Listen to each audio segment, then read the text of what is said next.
people misuse the crap out of literally. And they're like, oh, he literally had him eating out of his hand. It's like, no, he didn't. He figuratively had him eating out of his hand. But last year, whatever Merriam-Webster added an additional definition to literally to mean figuratively. So now it literally means the sum total of everything that it means and everything that it doesn't mean.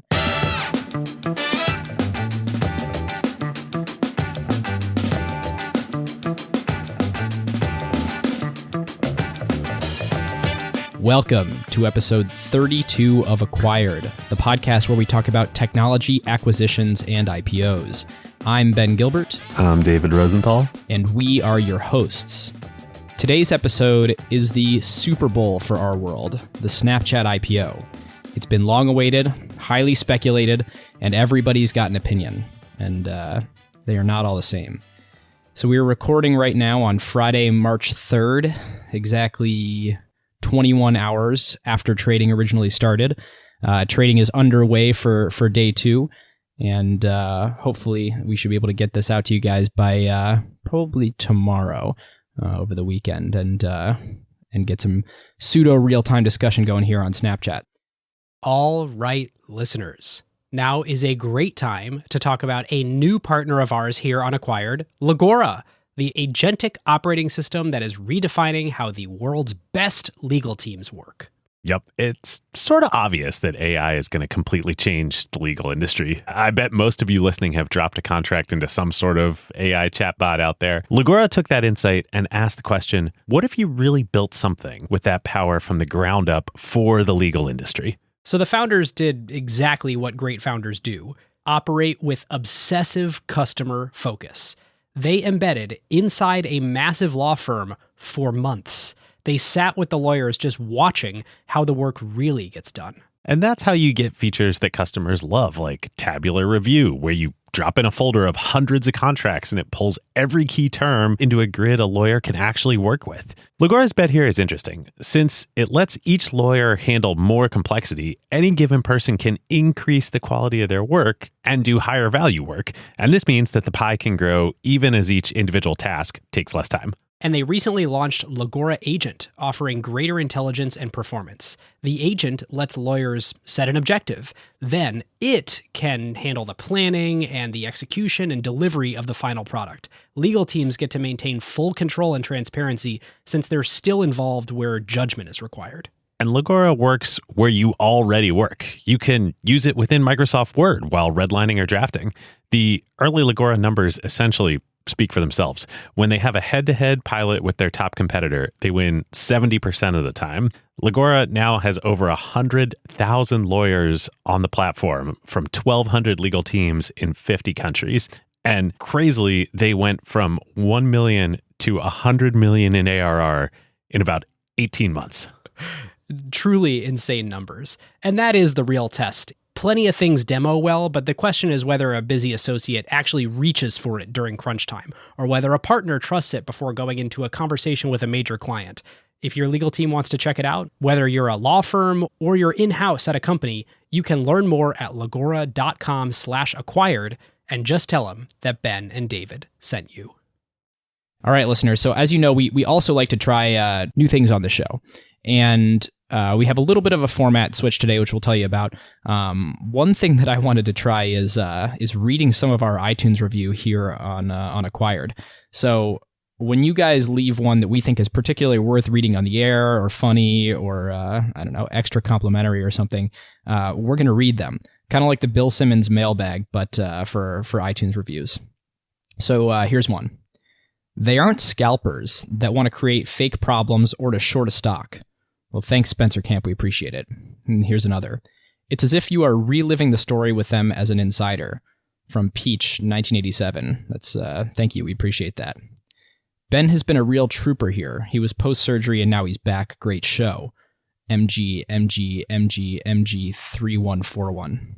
Well, to whoever knows me personally and knows that I had knee surgery last year, thank you, MG. We really appreciate that. Ben has indeed been a trooper. Yeah, thank you, David. But all good You're now, welcome, and Ben. excited to excited to talk Snap. So if you like the show and want us to read your comment on the air, leave a review on iTunes. And we've also got a Slack. I just looked. We are 475 strong of people hanging out, talking M&A, IPOs, tech in general. Been so much great discussion on the Snap IPO. Oh my God. Shout out to everyone in Slack. Yep. And honestly, there's a lot of good content on this show that came from the discussion yesterday. So join us. It's fun. So without any further ado, Snapchat. Yeah. David, we were talking about this before the show, but we should really only spend a couple minutes, I think, on the history of the company. Yeah. Listeners, if you listen to episode 12, a lot of you, I think, have joined us since then, but we talked about this what if acquisition where Facebook made a $3 billion. Famously, made a $3 billion offer to buy Snapchat back in, I'm blank. It was the end of 2013, right? Time runs so fast. Anyway, It was episode 12 for the, as Ben mentioned, we're not going to cover the sort of all the story and drama around the founding of Snap, which was then Snapchat in the early years here. But go listen to that episode. I listened to it again yesterday to get prepped, and if I do say so myself, I actually think it's held up really well, even though the show has evolved a lot since then. It's a good episode. We recommend it. Yeah, that was the episode. It's funny when you do these things that when you do something new for an episode, it sort of raises the bar and you can never go back down. And that was one of the episodes where David and I did much more research than we had previously done before and kind of set a little bit of a new standard for ourselves. So, I like that episode. I'm cursing it a little bit, but I also feel like it holds up. So that's sort of that's part one of the Snapchat story. This is part two, and we will in all likelihood have a part three. I think the only thing that we know for sure going forward is there will be more parts to this story. It is not over. Yes. So with that, we pick up our story for Snapchat in last we left them. It was fall of 2014. And Evan and Bobby, the plucky co-founders, had fended off the previous year a $3 billion acquisition offer from Facebook. They'd launched Snapchat Stories. They'd hit 50 million daily active users. They just settled the famous lawsuit with their ousted co-founder, Reggie Brown, that we talked about a lot on the last episode. Interesting that has been a total non-narrative in the IPO. I think I saw one news story about him, but hey, it's settled. What's there to talk about? So things are going pretty well for the Snapchat founders and the company. Fast forward through the next 2 years, it kind of would have been easy for them to say, hey, we're going to ride this gravy train, but they have been pretty hard at work since then. They are not resting on their laurels. So since fall of 2014, in rough order, here's kind of what's happened with Snapchat. They've launched Discover, which then became Publisher Stories. They launched Lenses. They launched Geo Filters. They launched a whole ton of new chat features, which are actually pretty cool. And I probably use that more than anything else on Snapchat these days. They launched Memories, being able to save snaps. They acquired Bitmoji. They integrated that into Snap. And they launched Spectacles, which we've talked about in hot takes in the past. Yeah, on top of it all, they're now a hardware company. Yeah, on top of it all, they're a hardware company now. On the business side, they've also been hard at work. Revenue has grown almost 10x over the past year. But they also, this past October 2016, they launched their ad API, which was a huge milestone that advertisers can now buy ads through partners and through agencies and buy at scale without ever talking to Snap. So huge achievement for them. So, you could sort of say that the freight train has been rolling down there in Venice Beach in Southern California. Yeah. And that revenue stat's interesting because in late 2014, that's when they made their first dollar of revenue. So it's really only been, just over 2 years, and now they're doing $400 million a year in revenue. And obviously all these multiples that we're going to talk about are just, absolutely bananas for any sort of comparable stock public market stories that you would tell about it. But in 2 years to go from not monetizing your users at all to doing about 400 million in revenue is quite the acceleration. Yeah, very impressive. But along the way, there is one thing that happens to foreshadow later in the episode here that we're going to talk much more about later. In the last 6 months, their user growth has slowed. And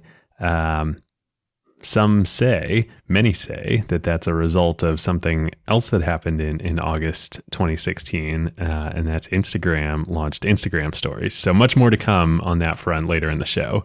But an important, very important moment in the last year of Snapchat's life. But undaunted, they proceeded with their much rumored IPO filing. Almost exactly a month ago, February 2nd, they publicly file their S1. And it's pretty clear when you read this document kind of right off the bat, that this is not your ordinary dry, SEC S1 filing.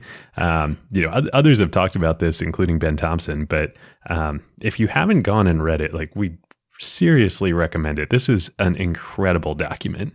Whatever happens with Snapchat in the future, go read at least the Our Business section, which starts on page 93, and we'll link to this in the show notes. And we're going to spend a lot of time talking about this document. It's incredibly compelling, concise, clear writing, and the personality of the company just bleeds through. And I would say I think this is I think this might be a watershed moment in thinking about something we've talked a lot about on this show, but what is the tool of going public? You get to write this document and you get to speak directly to this huge audience base that, especially for a company like Snapchat, is not currently your core user base. And it's a tool that clearly the company thought about it this way and is using it as such. Yeah, and so one for listeners who haven't read the S1, because why would you go read S1s? But David and I did, and there's a point where they talk about how part of Snapchat's culture and ethos is that they're kind, and this is a quote: "When we say kind, we mean the kind of kindness. When we say kind, we mean the type of kindness that compels you to let someone know that they have something stuck in their teeth, even though it's a little awkward." Amazing. Could you imagine reading that in an S1? And even Ben, you said, why would you go read an S1? I really think this is a document worth reading. Yeah, for many reasons. Also, the roadshow video. It's an incredibly well produced way that Snap really told their story. And I'm not totally sure if it's still available, because I think they pull those things down after the IPO. But there's lots of little clips of it floating around, and it's not just your standard person standing in a conference room next to a PowerPoint narrating it for a bunch of investment bankers. It's really like a consumer grade compelling story. It's almost like something that came out of Hollywood, because it did. So we'll get to the actual IPO pricing 2 days ago in a minute, but sticking on the S1, the most surprising thing I think is just the nature of this document. But there are two other surprises in the document that I think a lot of the investor community wasn't necessarily expecting.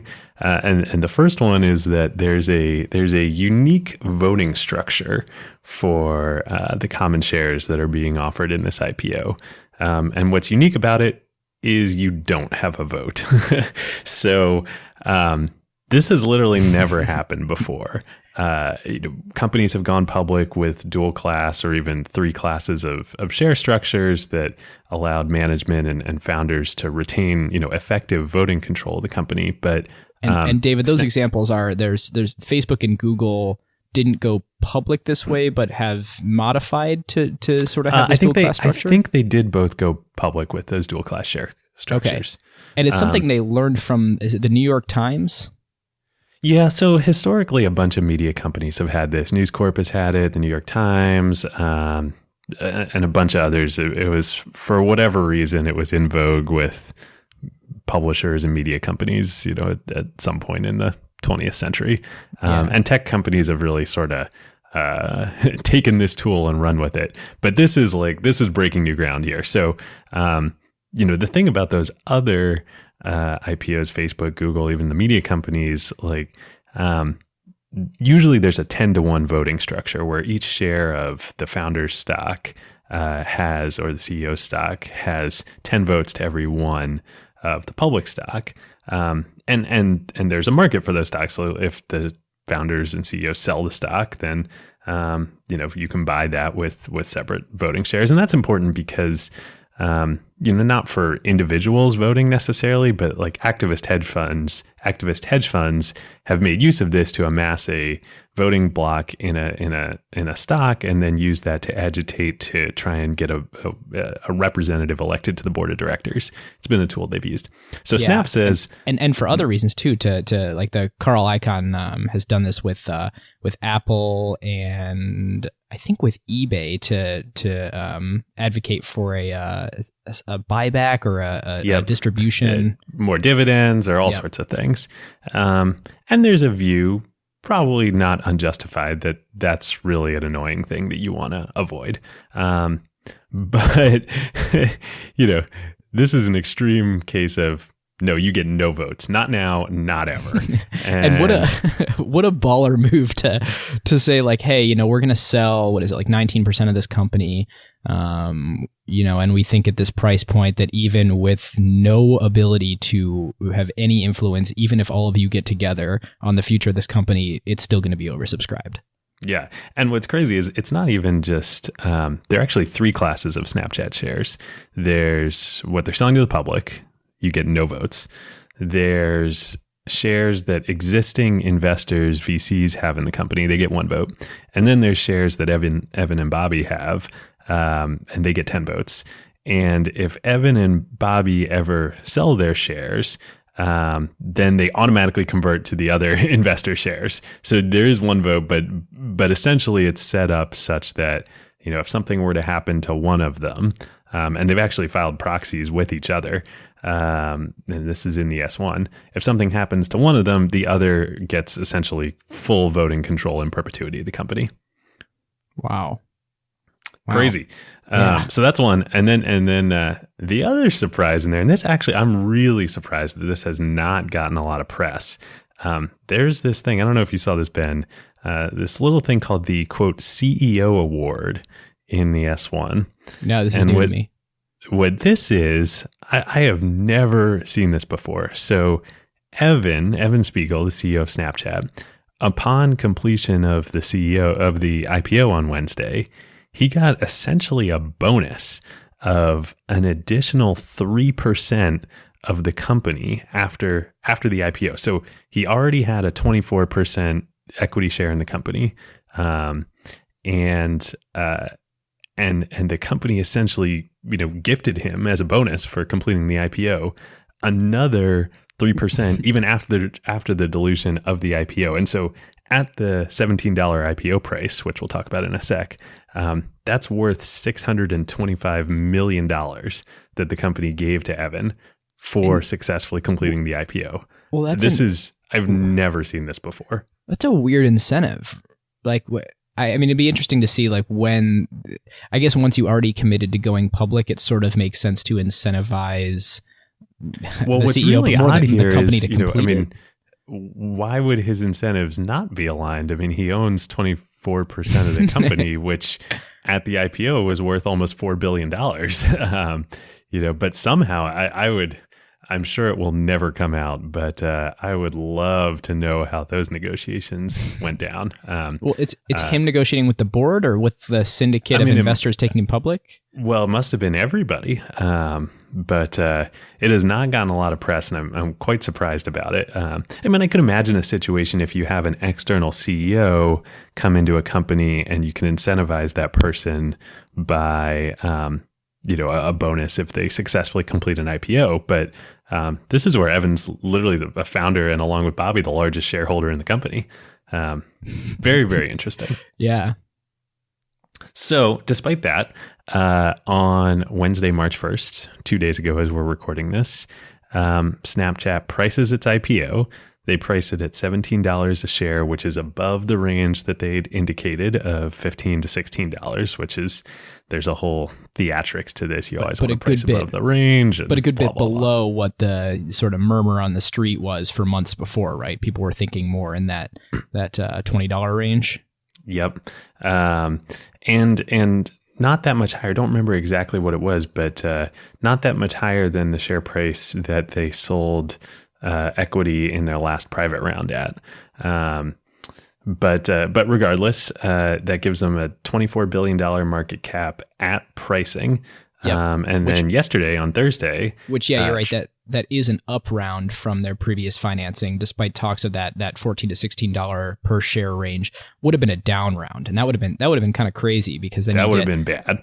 Yeah, a whole bunch of recently issued stock options that are actually currently worth less than their stock price. So that if that had been the case, then there would have been a lot of finger crossing that the stock did pop, and that by the time employees could sell at their when the lockup time ended, that it would actually be above the initial strike price of their option grant. But none of that's an issue. It actually did price above their last round. It did price above, and like we said, at a $24 billion market cap at pricing, opens trading yesterday, and the market likes it. So 44% pop on the first day of trading, closed the first day at $24.48. Almost over 200 million shares were traded, which is a lot. And the market cap, the valuation of the company at the end of the day, $34 billion. And then this morning, Friday morning, the market continues to like it. It's up another almost 20%, trading in the kind of $29 range. So, so far, a successful IPO. We have not had any Facebook-like disasters. No, and they did take longer to start trading yesterday, but that was by no means because of a technical hiccup like with Facebook, but because actually despite the fact that the IPO price was $17, started trading immediately at $24. So the trade-offs there when you look at who won and who lost. Snap left a good amount of money on the table, about $1 billion on the table by not initially setting it in that $23, $24 range. Snap's syndicate of investors that or bankers that took them public didn't get their cut of that $1 billion. But everyone that bought the IPO at 17 got to take advantage of that short-term bump. And realistically, we'll talk about this as we grade the IPO, but this all really accrues as value to Snap, because in getting this positive momentum, it's great for hiring, it's great for customers, it's great for the story around the company that they went out and the amount of buzz has been huge, and that this, by all indications thus far, has been a quite successful IPO, is going to be great for the company. But that said, we're talking, this is a lot of mechanics here. Mechanics and one day in. And one day in. And even though we're lauding the S1, it is still pretty, a lot of it is pretty dry stuff. What we want to spend the bulk of this episode talking about, and the really interesting thing to think about is like, okay, what happens next? There's all this buzz out there right now. People have all sorts of different opinions about, Snap is doomed, Instagram's going to kill them, or Evan Spiegel is a once in a generation, product genius. Where does the truth lie? And so that's what Ben and I have been thinking about over this past week. And we thought the best way to do this is we're going to introduce a new section to the show that we might use for IPOs going forward, and we're going to call this narratives.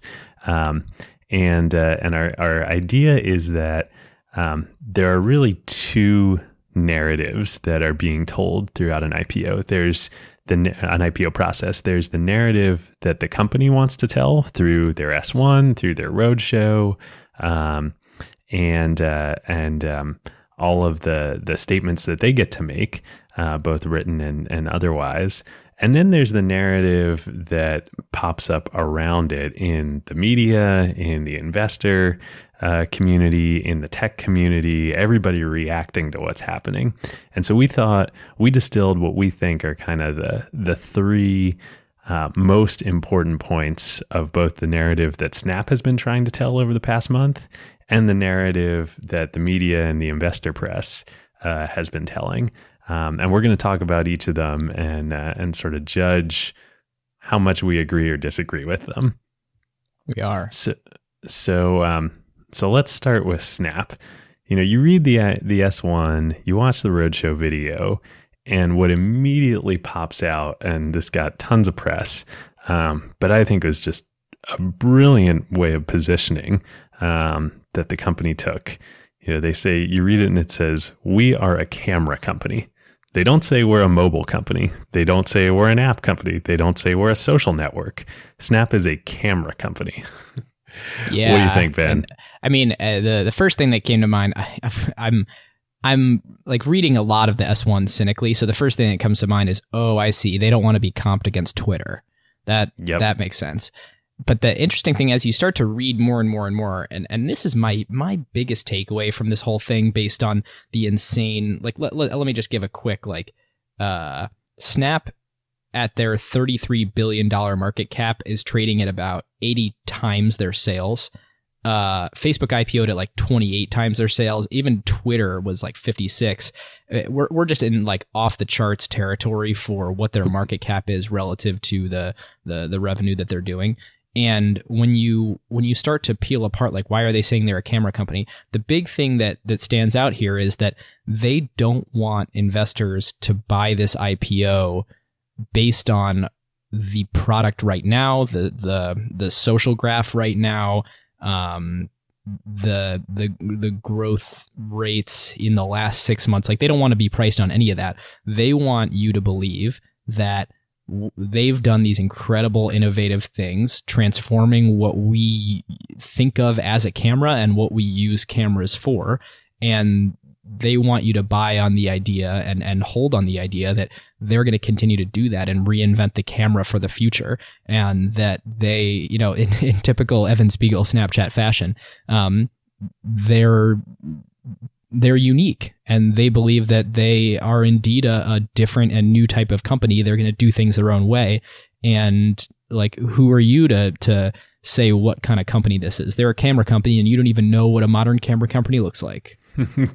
Well, this is what, when I say this is brilliant, it's just, it's such an unexpected and audacious statement to put out there that it captivates you. And then when you read through the S1 and you watch the roadshow video, it's very compelling how they present it. The sort of, famously at this point, the first, user manual for how to use Snapchat is the S1. And they go through and just really exquisite detail about all the product thinking that has gone into how they've created Snapchat. But what it does, and this is what I said when I introduced this, what it does by positioning it as a camera company is it completely draws attention away from what heretofore and still is the narrative on the media, investor, and tech side of the aisle here about Snapchat, which is that they are a social network, which is competing with the social network, which is Facebook and Instagram and WhatsApp. Yeah. The other two things I want to say quickly about this idea and positioning of Snap as a camera company is, one, it makes lenses really interesting. So lenses, obviously it evokes a camera, but lenses are the one sort of product feature that Snapchat has that Instagram doesn't yet. And what's interesting is, you read through the S1 and I was thinking like, okay, well, like how many people actually use lenses? And apparently, a third of Snapchat users use lenses every day. Wow. And that's what, and you read through and all the technology investments and infrastructure investments that Snap is making, a lot of that is going into the technology powering lenses, which starts to make you think about the next generation after mobile and augmented reality. And then, of course, there's spectacles. Is Snap kind of setting up using the IPO and their S1 to set themselves up as being positioned for the next wave in tech and putting a stake in the ground that they believe that's going to be augmented reality? Oh, man. Yeah. And it's super interesting to think about, when they say, Snap is a camera company. Well, like Kodak was a camera company. And then like today, like is Apple a camera company? Or, Yep. Sony and Samsung make the actual actual lenses that go in there. So are they the number one camera, quote unquote, camera manufacturer in the world? And, I'd be a little bit more skeptical of Snap saying they're a camera company, except that they actually do the full stack in making the hardware now of spectacles. And realistically, those are probably OEM'd in by the same folks that make the actual lenses and actual sensors that are in smartphones. But as you continue to extrapolate that, so let's look at Apple as a camera company. We crossed over from like pure optics based cameras into hybrid optics and software based cameras like several years ago in the smartphone generation. Was such tiny little lenses and sensors, and they're so close to each other. There's not a lot of like actual physics that would produce high quality images, and we have to like do a lot of really tricky faking and kind of like post production and software that the user is never exposed to. And that's suddenly with the iPhone 7 Plus become extremely visible with the fact that there's two lenses. They never expose the fact that you're switching from wide to telephoto. There's just this like, smooth slider into 2x. And the thing that it's really doing there is like, it's always in real time compositing a mashup of the two lenses and doing a lot of really advanced computation on the fly, not just for portrait mode, but always to be taking advantage of both of those lenses. And so, and I think that's actually a great analogy to what lenses in Snapchat are doing, right? Like that is augmented reality. And that requires a lot of processing power.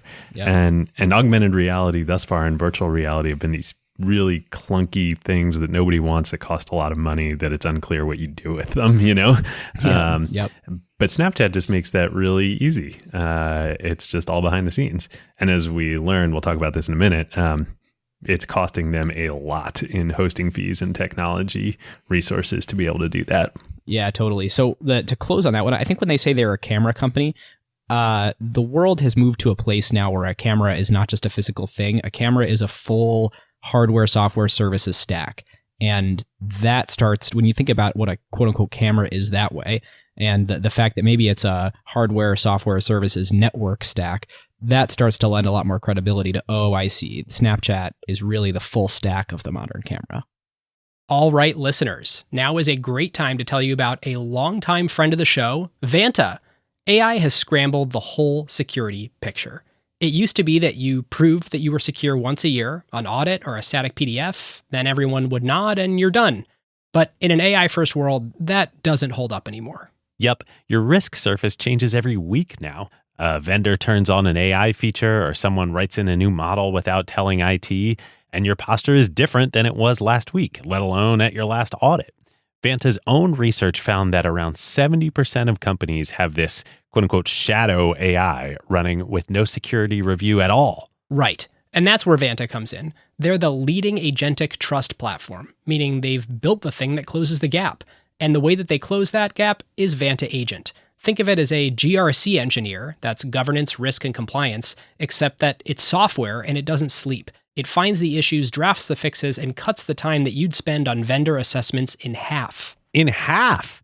Which is exactly why more than 16,000 companies today run on Vanta. Companies like Ramp, Cursor, and Snowflake all stay audit ready and catch the risks that crop up between audits across every vendor, every AI tool, the whole environment. And that's the real value. Trust has to be continuous now, which is why Vanta automates your security, your compliance, and the work to earn and prove trust. We're huge fans of Vanta over here, and literally hundreds of acquired listeners have become Vanta customers at their companies over the years. So you can get $1,000 off Vanta at vanta.com/acquired. That's VANTA.com/acquired for $1,000 off. And just tell them that Ben and David sent you.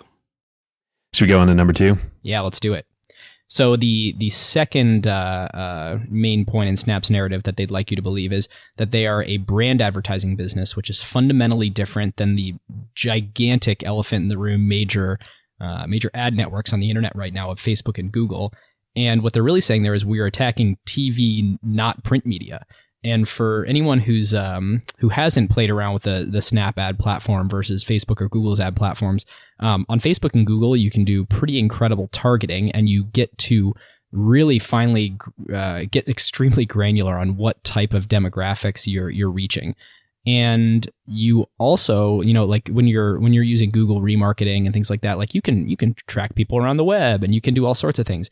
Snapchat is this super at least right now, privacy first. We are not going to give you incredible targeting. You buy big, broad swaths like you would a television commercial, and you just reach a bunch of people. So they're fundamentally, driving for scale there, the way that you need scale for brand advertising businesses. And the other thing is that you can't really click through a Snapchat. There's no way with those Snapchat ads to land on someone's site and have them optimize conversion rates and all these things. In the same way that Google and Facebook with their app install platform are that's what they are. Totally, it's they are conversion machines. Yeah. It's more like, here's a new Chevy. Think about Chevy a lot. Yeah. Well, and there's just there are a couple really, really important points here.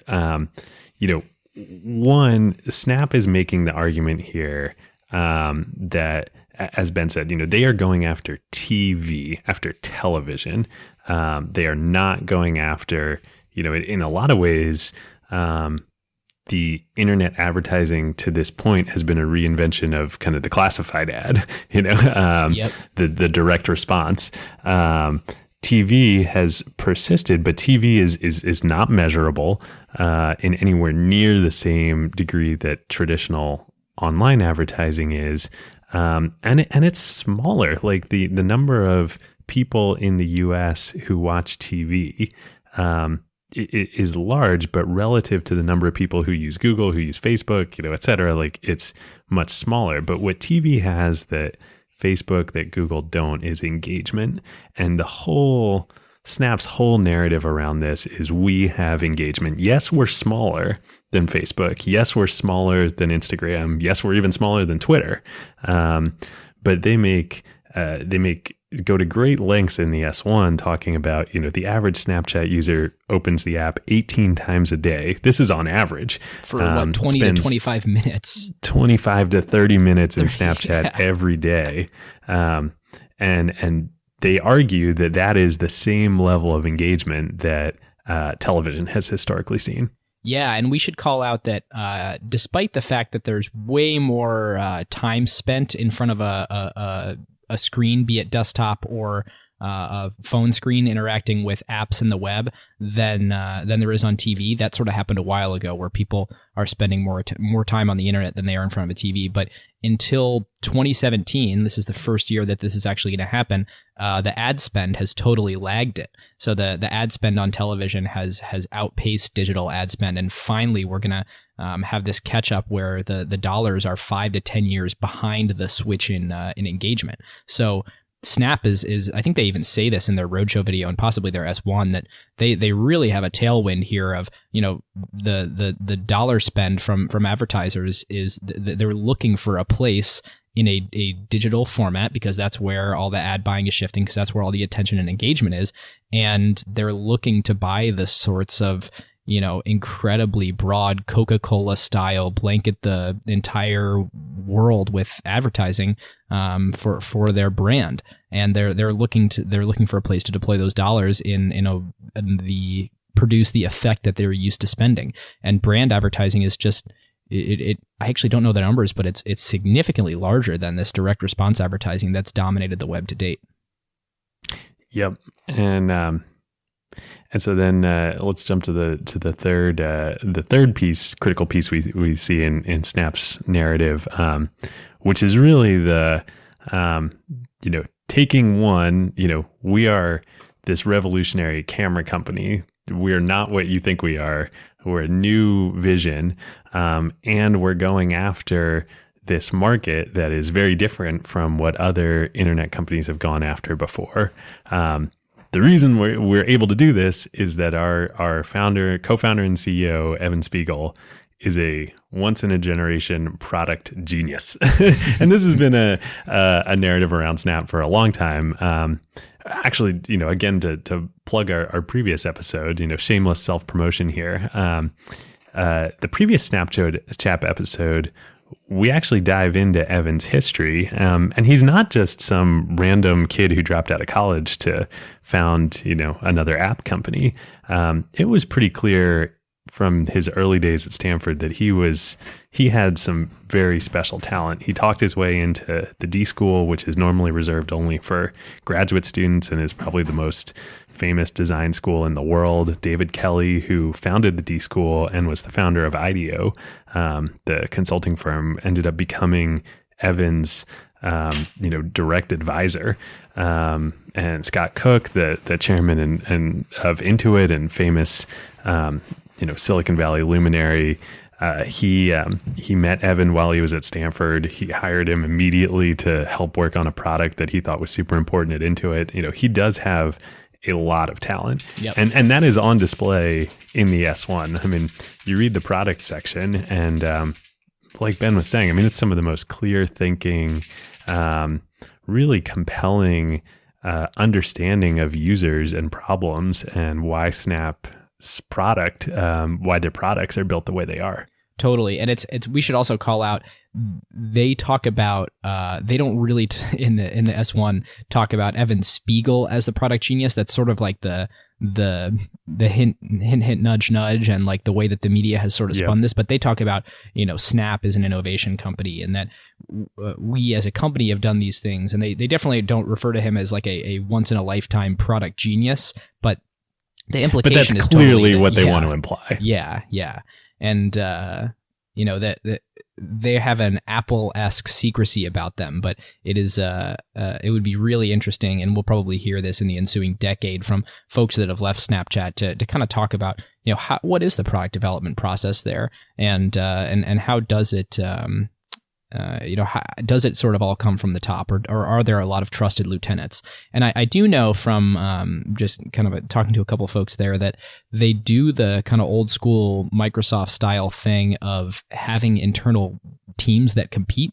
So it's in actually the same way Apple sort of did too, with two different teams working on the iPhone at the same time, where a vision is laid out and there are two people working in secret that don't know what the other person is working on, kind of leading very small teams that are seeing who can better fulfill that vision. And often you don't necessarily know that there's another person working on the same thing that you're working on, but there's definitely this notion of what we're doing requires a lot of creativity and a lot of invention and a lot of newness, and that comes from multiple people exploring different incarnations of the same vision. Yep. So that's Snap's narrative here. One, we're a camera company. We're not a social network. Two, we're a brand advertising business. We're attacking TV. We're not attacking Facebook and Google. Three, we as a company and our founder, co-founder Evan, and actually, if you watch the Roadshow video, Bobby Murphy, the CTO and co-founder, is super elevated in that as well. Yeah. So it's wrong to say just Evan, but Evan and Bobby are this team is once in a generation. We are the next Apple and Steve Jobs here. That's the Snap narrative. So let's talk about the investor narrative, the media and the investor narrative. And actually taking a quick pause, I never even, we were laying out the structure of this episode and I'm formulating my thoughts. I didn't really realize that the picture they're painting by taking these little, we're product innovators and we respect your privacy and we're a camera company and we're not a software, like all these things are like, we're the next Apple. Like comp us against Apple, don't comp us against Twitter. Yep, exactly. there's just one problem with that, and that's that Snapchat is a advertising based business, not a consumer products business. Yeah, at least today. Right now. Which is the perfect lead in into what the slightly more skeptical investor narrative is. And point number one here, which anybody who's been following, the stories will be unsurprising, is, hey, Snapchat has a growth problem, a user growth problem, and that problem's name is Instagram. Yeah, and there's a pretty interesting graph of their user growth that looks a lot like an S curve, like kind of slower in the beginning of 2014, speeds up, you get a nice steep slope till about Q2 of 2016, and then you have like three quarters in a row of kind of like leveling off, and that really aligns kind of coincidentally with the launch of Instagram stories. Yeah, exactly. And that's what, which in Kevin August? Systrom, it says like, hey, Snapchat invented this format and we are taking this format and we are bringing it to our network because the Facebook universe is the dominant social network. And yeah, Snapchat will tell you they're a camera company, but like, you share your pictures with your friends, and we are the friends company. Yeah, and it's interesting to give a little bit more context too. So Snapchat has like 160 million active users, something. So Snap has 158 million daily active users. And when you look at that, it totally pales in comparison to Instagram and Facebook proper. But the important delineation there is that it's basically domestic versus international. Like Snapchat's got real good saturation in the U.S. They have very, very little adoption in other countries, and not only do they not have great adoption, but they're not monetizing well elsewhere anywhere. Well, and here's where, yes, very true, but this is where the rubber really hits the road. Since Instagram launched Instagram Stories to compete much more directly with Snapchat product-wise in August 2016, from the quarter before then until now, Instagram has added 100 million daily active users. They went from 300 million to 400 million in 7 months, wow, which is an acceleration of their growth, a huge acceleration. In that same time, Snapchat is flatlined. They added 15 million DAU in the same period, which is much lower growth than they had earlier than that. So like this is this is not a good narrative for Snap. Yeah, and so then the question is, if you start to think about sort of what each of these companies has going for them, Facebook and Instagram have a structural advantage where they can bide their time and wait and know that they have great teams that can implement these features in an appropriate way for those platforms and then get those insane 100 million DAU spikes like that by figuring out the right way to incorporate that mechanic into their product. What Snapchat has going for them is they fundamentally believe that or I guess to invest in Snapchat right now, and we can revisit this later in the conclusion, you have to believe that Snapchat can do things that are more innovative and more interesting in a product sense for new users than Facebook will be able to leverage their structural advantage in the industry and copy. And so what that sort of comes down to is, because I don't think there's necessarily like a time window advantage. Let's say Facebook copies everything 3 months or 6 months after Snapchat. I don't think that Snapchat's going to have this advantage of like they're going to get out ahead and they're going to get enough users in that short window. I don't think that's going to happen. I think the thing that you have to believe is that Snapchat can figure out a thing to do that gets a whole bunch of new daily active users that Facebook is not in the position to copy, that having that existing network and that those existing products doesn't give them the leverage to keep building these roadblocks for Snapchat. Well, and this for me is really, in our episode that actually is going to come out after this, but that we recorded earlier this week with our crossover episode with the Internet History Podcast coming out next week. Thank you, Brian. That was a blast. But I talked about how in the Uber Didi episode we did with Brad Stone, this episode, and that one that's coming out next week really has made me think about competition and moats. And man, does Facebook and the Facebook universe, the Facebook app universe, including Instagram, they have this enormous moat. If you think about this as a competition between social networks, Facebook is the social network. They have it exists. And then you look at where is Snapchat's core user base? It's in teens, preteens, and then teens who were building their social graph online for the first time. Mm-hmm. And they could build that on Snap. But Facebook has literally the entire existing world. So Snap can go after the young folks. And that's, they have certainly made inroads, and Facebook is definitely paying attention. But Facebook and Instagram have everybody that they can bring a gun to a knife fight.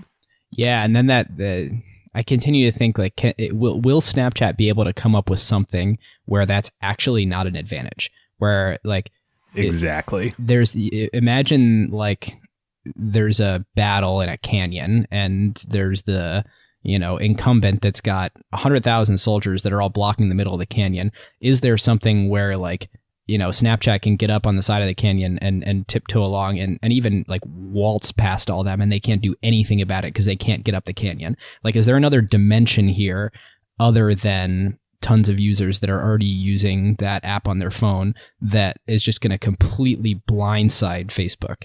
Is it new hardware that they're not on? It's hard to imagine what these things could be, but the dollars into Snapchat, I think, have to be a bet that they will figure that out. Yep. And I think this gets at the heart of what Snapchat is trying to say, which is we're a camera company. And to be a bull on Snapchat right now, you have to believe that they are going to basically pivot the market into a dimension that Facebook can't compete with them on. And they are doing that. Like, they have lenses. Facebook and Instagram can't match them on that. The technology is fundamentally better and different with Snapchat. But when you start thinking, where does that play out? Does that lead us into augmented reality? Well, of course, Facebook has Oculus. But I would also say, they have stumbled a bit. So it is a much more even playing field there. Yeah. But I think that's the bet you have to make if you're going to bet on Snapchat right now, that they're going to outrun Facebook into this new paradigm. Yeah. And perhaps, one of the things, or actually the criteria that we evaluate if an IPO was successful or not, which we won't be able to fully do on this episode since it's so recent, but what did that capital infusion, in this case, the $3.4 billion that they raised from selling those shares, what does that capital infusion allow the company to do that they wouldn't have been able to do otherwise? Like, did they effectively use IPOing as a vehicle to raise capital to go do something new as a company? And maybe it's to do new hardware stuff. Like, maybe it's to figure out what that next frontier is. Well, they've already shown, they think of themselves as a hardware company. Right. And I think actually now they're selling it's not just the vending machines with spectacles. I think they sort of quietly stood that up online, and you can order them, have them shipped now. I think that's right. So okay. That's we've rat-holed on that, but really quickly to cover and then wrap up on narratives. There are two other aspects to the the sort of press narrative about Snapchat right now. One is that Snap has an infrastructure problem, and they've it came out as part of the IPO that they've agreed to pay Google. They primarily run on Google Cloud Engine, $2 billion over the next 5 years. They're also paying Amazon and AWS another $1 billion to supplement that with AWS. And as a result of all this spending relative to the still, large and impressive, but minor revenue they have compared to Instagram and Facebook, Snapchat's actually gross margin negative, or was until very recently. So their infrastructure costs were higher than the revenue they were making from advertising. And that's before even paying any of their payroll costs or their hardware costs. Yeah, and in fact, the losses are so huge. This may actually be the first company to file for an IPO that has a cost of revenue alone higher than revenue in the trailing 12 months before IPO. I mean, their costs are.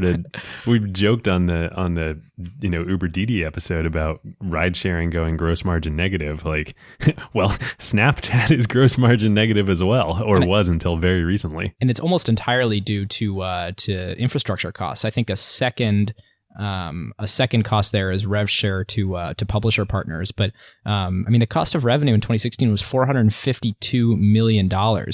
So a large amount of that. I mean, if you figure out how much they're paying to Google year over year, a lot of that is for the Google Cloud infrastructure. And I think the way that Snap wants you to view this is, we are paying a lot of money to stay nimble right now. Like people that are pushing back on Snap would say, number one, why don't you have your own infrastructure to buy now? Why don't you invest in your own data centers?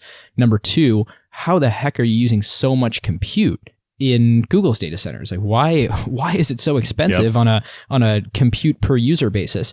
And I think it's just, the nature of all this really advanced augmented reality stuff that they're doing completely on the fly. I think it's lenses. Yep. Well, I think it's a combination of lenses and the fact that they are delivering and storing just an enormous amount of it's not photos, it's video on Snap.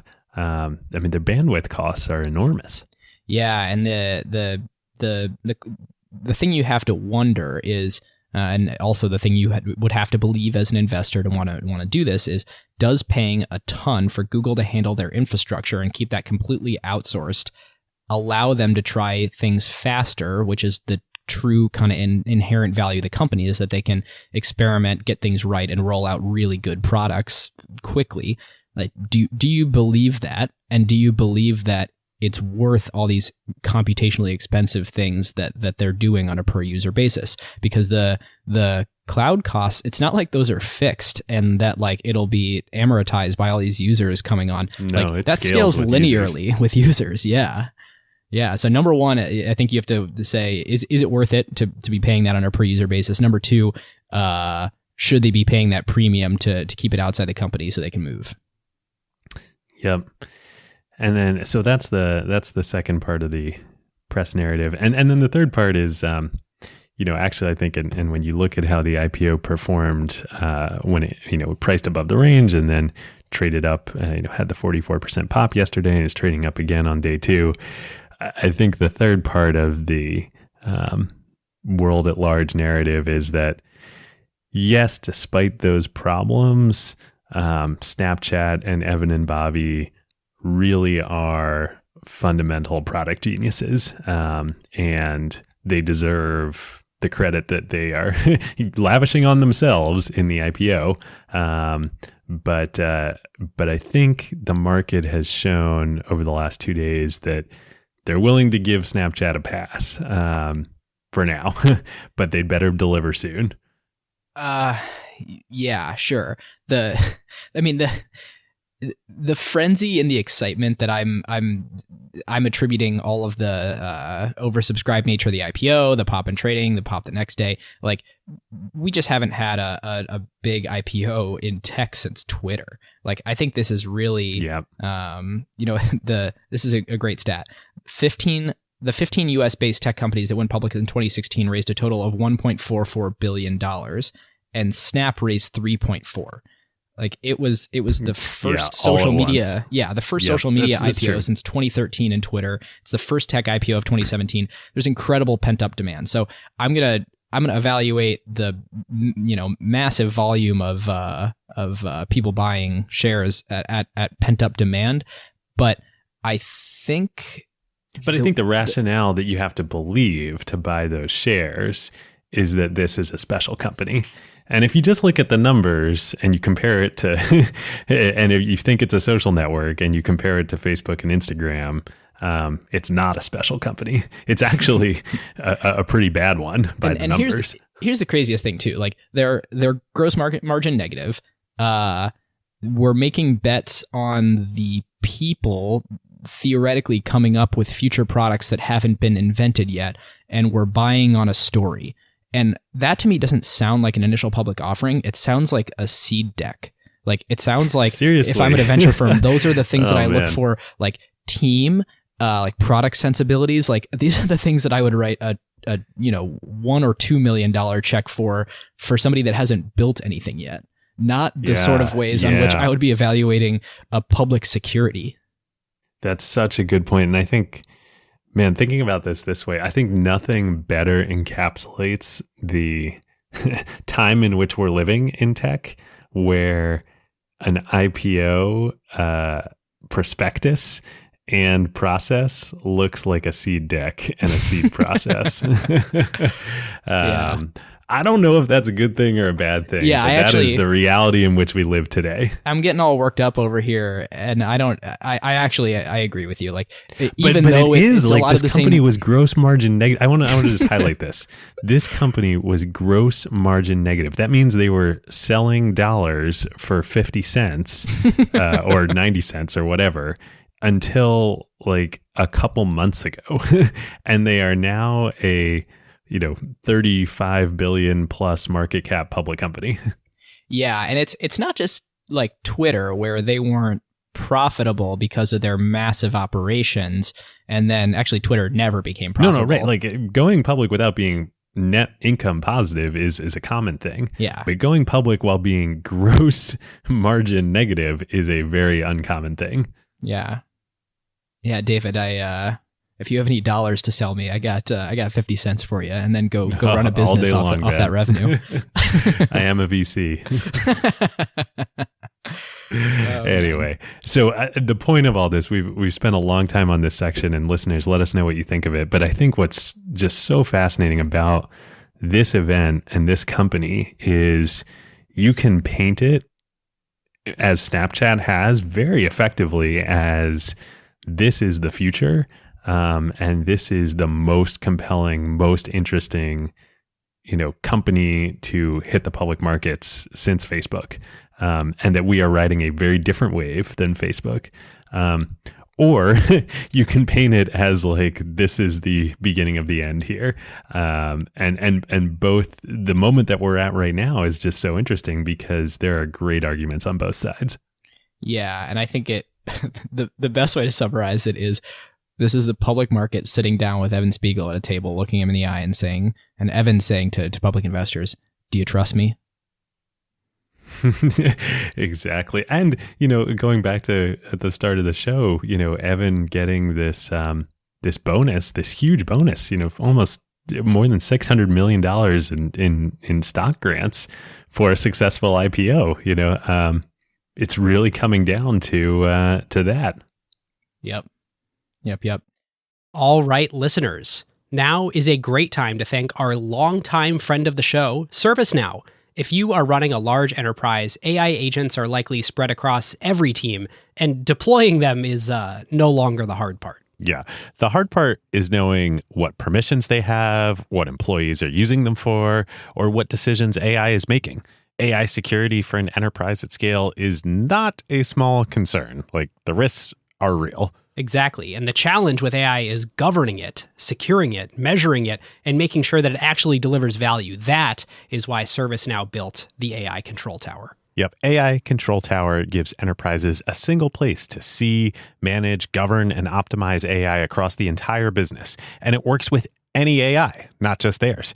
Every device on your network, every permission across every system, every AI agent visible and secure in one place. And ServiceNow can do this because they've spent more than 20 years building the operational backbone of the enterprise, the workflows, governance, approvals, security controls, and institutional knowledge that power how work actually gets done across IT, HR, customer service, finance, and security. ServiceNow already runs more than 100 billion workflows annually and trillions of transactions for more than 85% of the Fortune 500. So when companies need a place to govern AI at enterprise scale, they're building on a platform at the center of how their business already operates. And in a future that isn't going to be one AI, it's going to be thousands of AI agents working across every function of the company. But the question is, who's managing them all? So if you're trying to turn AI ambition into real business outcomes and make it work safely, securely, at scale, go check out servicenow.com/acquired and tell them that Ben and David sent you.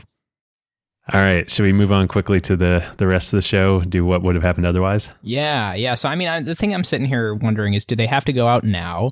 Could they have continued to fund their operations by what they had in the bank, raising more private money? Is it advantageous for them to go out now? We'd love to hear your thoughts on that. They had no choice. I mean, they were burning money. I think, where did I put I had the numbers in my notes. I don't have them offhand, but I think Snap had, even after the huge amount of money they just raised in the private markets, like less than a year ago, they had just about $1 billion in cash on hand, and they burned free cash flow of almost, I believe, $700 million last year. And that's, I'm sure, going to be even larger this year. So like, they were going to be out of cash if they didn't get this capital infusion, one. But two, also, I think, like we've talked about, like, this was their opportunity and this was the time for them to tell their story. Yep. I guess the name of the section is what would have happened otherwise. So that we have to sort of explore other options. Could they have been acquired, and who would have acquired them at this point? They're 10 times more valuable than the last time Facebook tried to acquire them. But I mean, for what they dumped on WhatsApp, would they have? Let's say it was even. Let's say it's the standard public market 40% premium. Like they.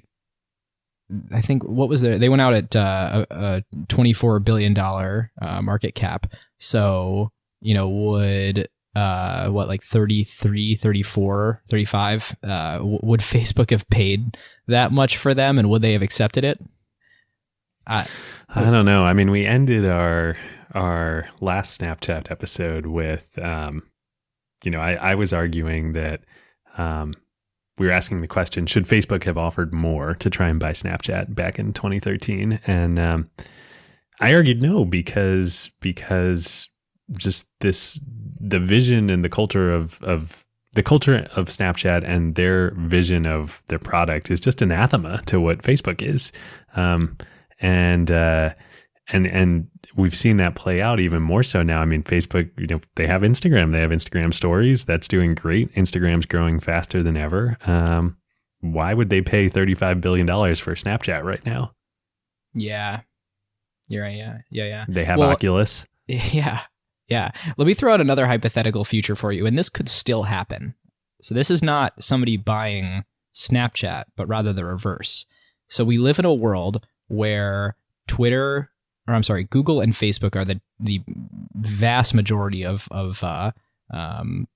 social network based advertising that's being bought, and they're totally eating into all programmatic and display. Also, they're the mega giants, and Facebook gets these economies of scale for their advertisers by adding additional networks into the portal. So they have channeled these advertisers. The advertisers are used to buying ads on Facebook. They buy Instagram, and then suddenly, bam, now I can also just upload a different image size and advertise on Instagram too.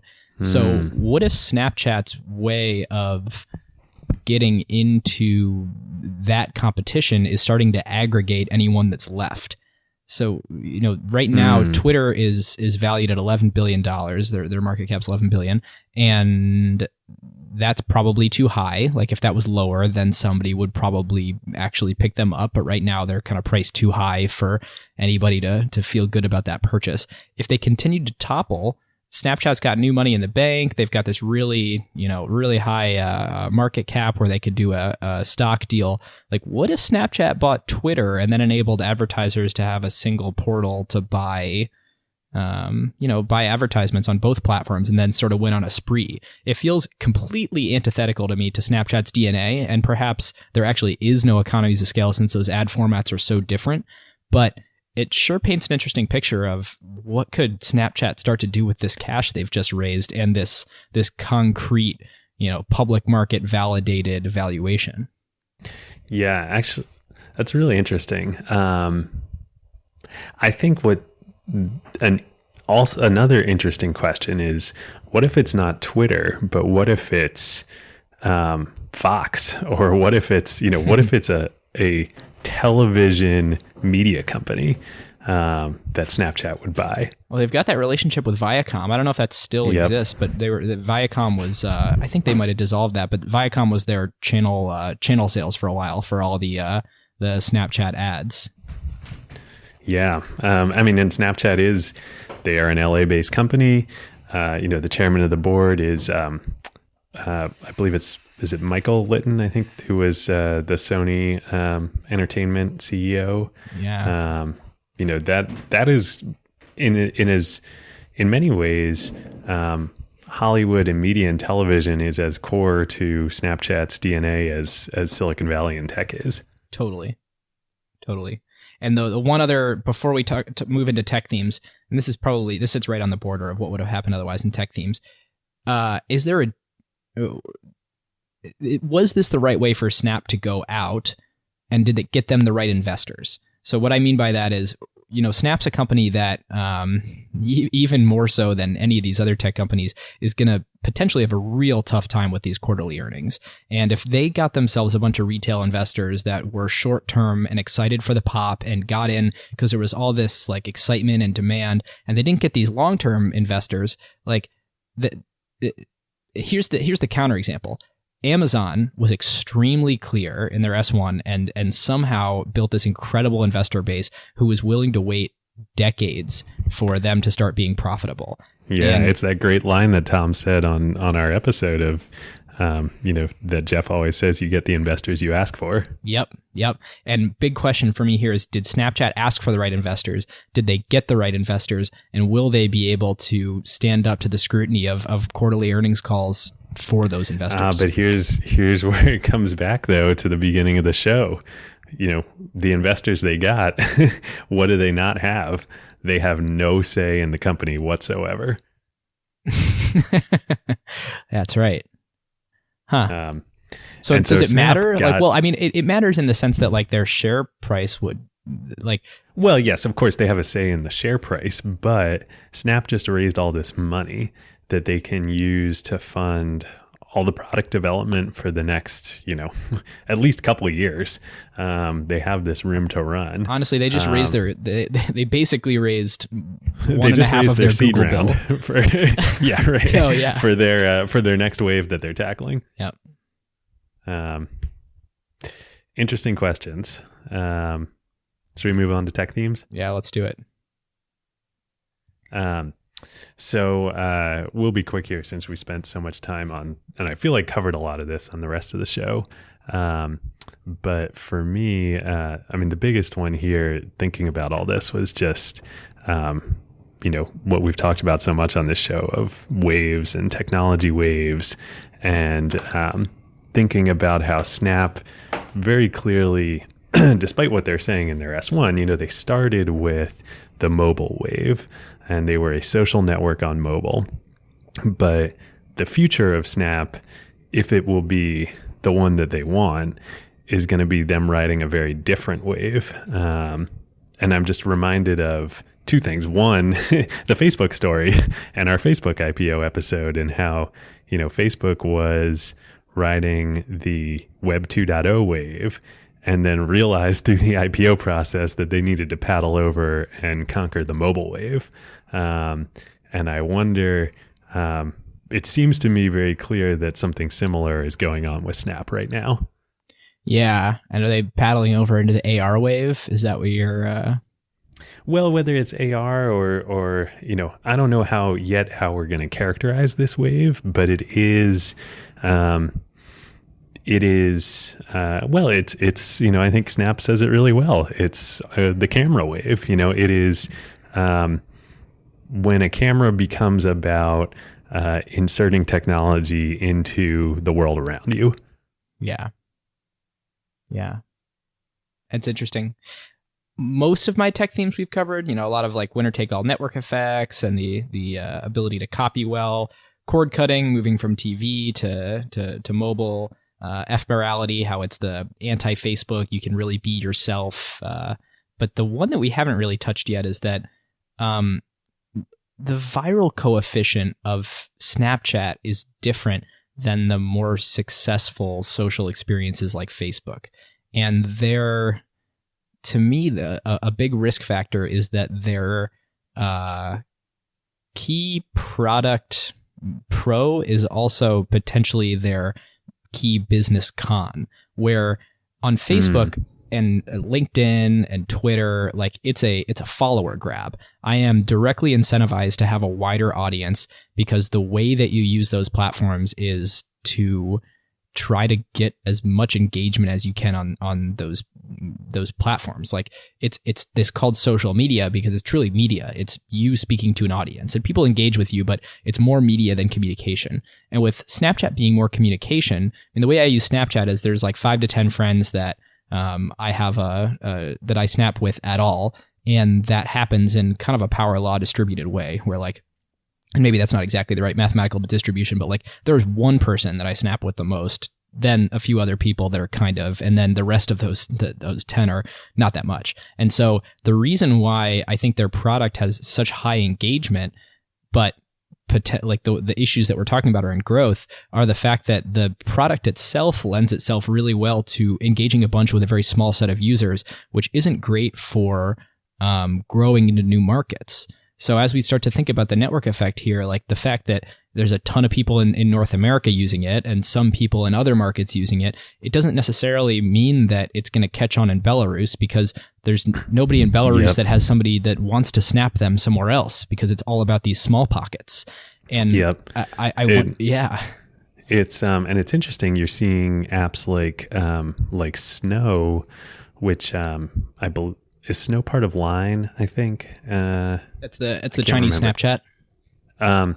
I think it's either Japanese or South Korean. But anyway, it's the Asian Snapchat. It's a really good point. Reminds me of the Uber versus Airbnb. Like Airbnb has a very clear global network effect. Because people travel. Uber not so much. Is something similar happening here? Yeah, totally. That was we talked about that with Brad Stone, listeners, on the previous episode, and Brad made this great point that Airbnb actually has a stronger global network effect than Uber does, because with Airbnb you're traveling to all these places, so you're bringing Airbnb to new places, you're looking for Airbnb in new places, and with Uber, like it, other than the technology being hard, there's not as much of a network effect moat, because how hard is it really to download whatever the version of Uber is in another city, and that's why we're seeing all these clones get so much traction. Yeah, and maybe I'll pile on with one more real quick tech theme. But yeah, while we're talking, that episode with Brad too was it was such a treat to have him on. Can't recommend it enough to listeners. But one of the concepts he talked about was that there was this idea in ride sharing that raising capital was a moat and an advantage, and it turned out not to be. And looking at Snapchat, it made me think about that as well. Snap has raised so much money, and now with the IPO, even more money. But they're still, they were gross margin negative. That hasn't helped them build a great business thus far. Yep. All right, should we grade it? Cool. All right, let's grade this sucker. Cool.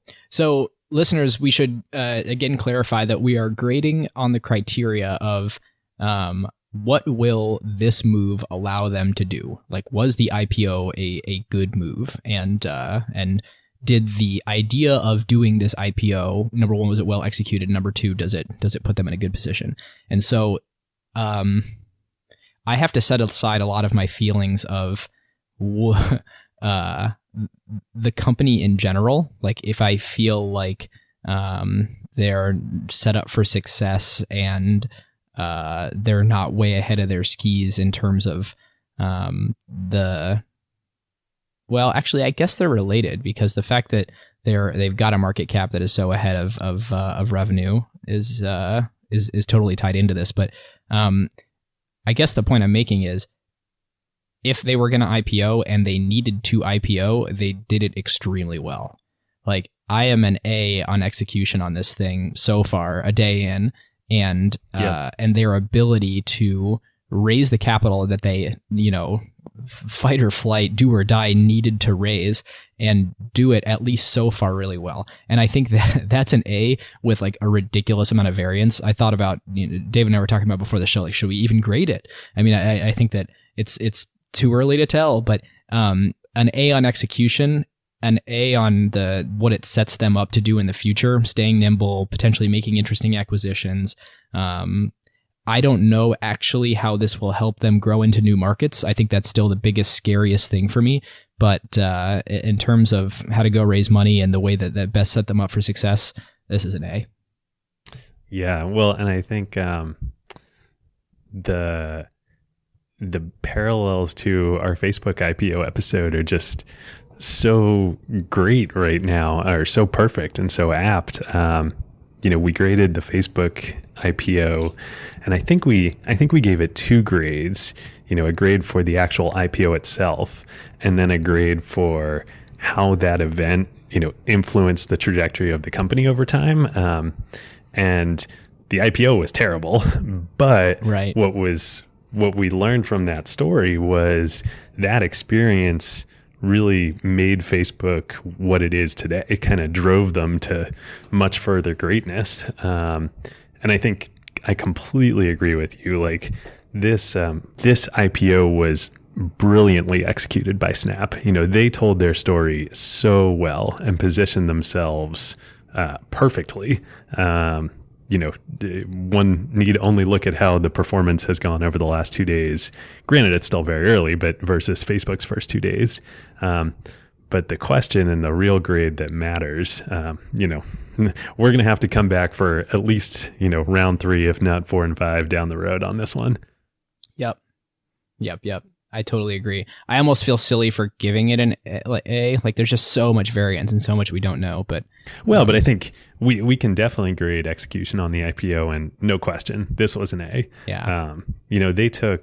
There were huge headwinds here with Instagram stories launching and growth slowing and being gross margin negative, and they've spun this great story about Snap as a camera company, Snap as a brand advertising company, Snap as the most innovative and interesting product company of our generation.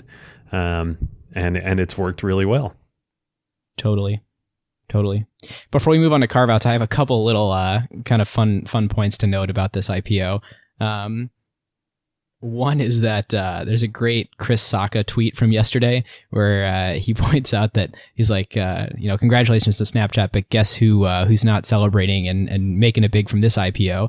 And he goes, me, the guy that didn't answer this email. And he has this email that he just has unanswered in his inbox from Bobby in 2013, 2014. Well, I think it was even 2012. Yeah, saying, hey, really enjoyed your talk. Would love to have you in the office and chat. And it's just it's a reminder of what a crapshoot seed stage investing is. Totally.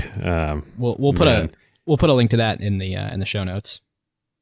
And then another one is really interestingly, so you get this sort of 24-hour window to go and talk publicly about all your financial stuff after your IPO before you start being really held to all the SEC regulations about what you're disclosing and when. And normally you see all these execs taking advantage of this, going on all these different shows and talking to media outlets on the day of their IPO, drumming up support for it. And like Spiegel and all the other execs weren't anywhere to be found. They headed over to Goldman Sachs, which was one of their IPO managers, and it wasn't their lead left because that Morgan Stanley led the IPO, and they hung out there for the day. And they did one interview with the LA Times to kind of promote the LA startup ecosystem. And it's just like Snapchat going to be Snapchat, they don't do things the way everyone else does things.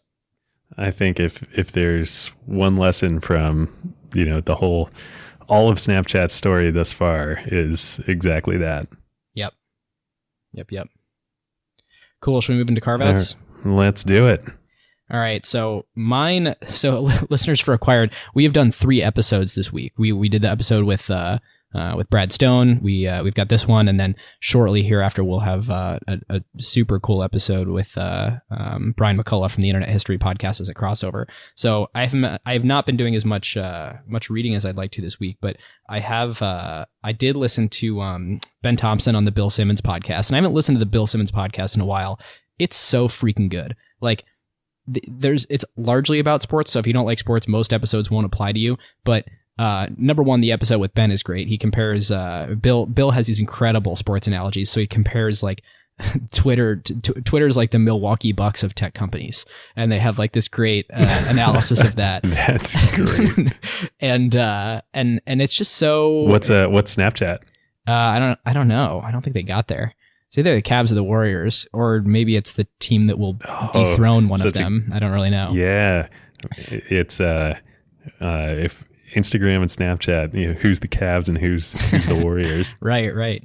But that episode's great. The Malcolm Gladwell was on a few episodes back. That was really great, and he's just such an enjoyable personality to listen to. And I feel like honestly, David and I as podcasters are always looking for who's producing really great content and how they're doing it and things we can add to this show. So I know that I've definitely taken a page from Bill's book.